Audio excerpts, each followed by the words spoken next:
Здравствуйте, уважаемые члены жюри научно-практической конференции «Науки юношей Китая». Меня зовут Сидоров Аян, и моя тема — изменение восприятия от перевода на примере видеоигр.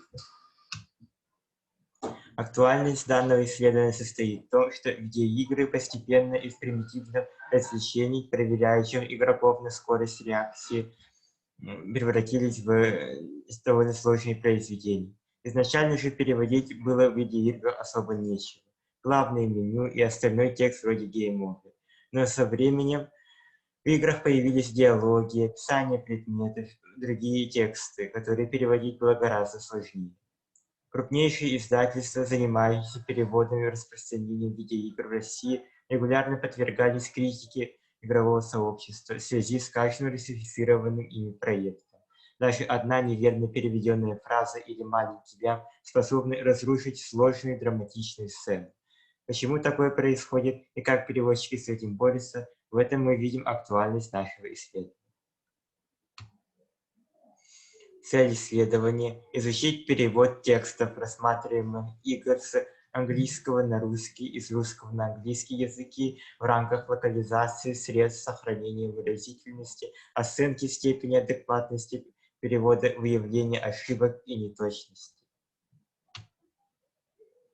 Транслитерация – это вещь очень частая в видеоиграх, к тому же всегда правильная. Игроки не будут воспринимать всерьез персонажей, чьи имена и прозвища будут буквально переведены.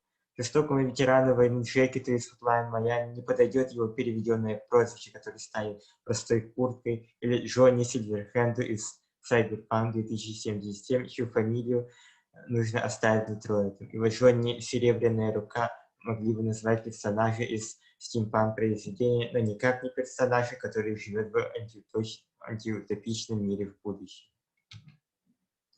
Однако транслитерация не сработает в тех случаях, когда имя персонажа обладает смыслом или же вовсе является непереводимым на русский язык. К примеру, команда переводчиков Testronic, работающая над локализацией диска Elysium, довольно умело подошла к таким персонажам, как Джойс и Egghead.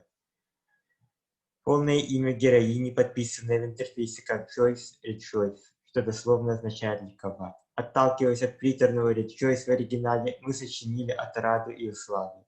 Но что, если сократить ту же отраду до ада? Ада – имя строгое, сухое и при этом интернациональное, что подходит для ее персонажа.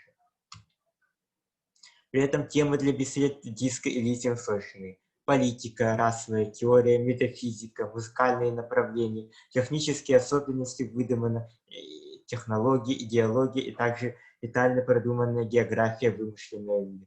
Все это приправлено жаргоном, медицинскими терминами и сленгом ушедших веков.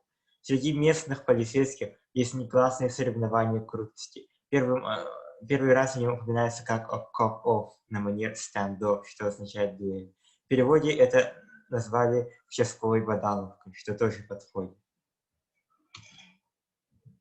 Мор, она же более известна своим западным названием Pathologic 2, написана в сложном литературном стиле. Английская локализация настолько сильно изменила игру, что, поиграв в оригинальную версию или переведенную версию, игрок получает совершенно разные опыты. Название самой игры «Мор» — это синоним слова «эпидемия», но в контексте игры это может означать повальная болезнь, но и крах. Крах общества — главная тема игры. Название для западного рынка «Pathologic», что означает «неизлечимый». Это тоже подходит, ибо панацеи от песчаной язвы не существует, а город и его обитатели все равно обречены на погибель. Также Pathologic созвучен с Patch of Logic, путь логики, что тоже обыгрывается в сюжете игры. Имена персонажей тоже подверглись изменению. В сироте Мишки не подойдет Гир или Тедди Бир, а куда лучше созвучные подходящие Мурки, мутные. Как и для Оспины не подходит Попмер, а схожие Аспити, комбинация слов Spice and Pity, что подходит для ее язвительной, но сострадательной натуры. В последнее время языковых ошибок в локализации не наблюдается, но смысловые ошибки и неточности, способные разрушить или исказить что-то, все еще допускаются. Причина таких ошибок – незнание контекста. Вот пример из The Last of Us. Здесь допущена смысловая ошибка. В оригинале Тесс на самом деле отвечает на вопрос Джоэла вопросом «а если не буду?» на вопрос, а положительный ответ Тесс в локализации полностью ломает диалог. Бывают случаи и необоснованных изменений в результате перевода. В Katana Zero главный протагонист обладает прозвищем Дракон, но в локализации почему-то из дракона он превратился в змею. Или же Fallout New Vegas. Многие квесты названы в честь песен американских певцов вроде Фрэнка Синатри, Мартин Робинса или Дина Мартин. В процессе локализации названия отсылки были утеряны. И другие примеры подобных ошибок.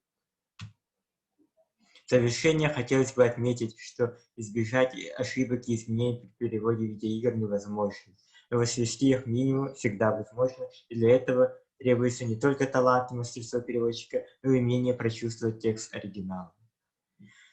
Для того, чтобы получить тот опыт, который хотели передать разработчики, необходимо играть именно на оригинальном языке игры, повышать уровень знания английского языка или же сравнивать оригинальные версии с локализованной версией для правильного восприятия. Спасибо за ваше внимание.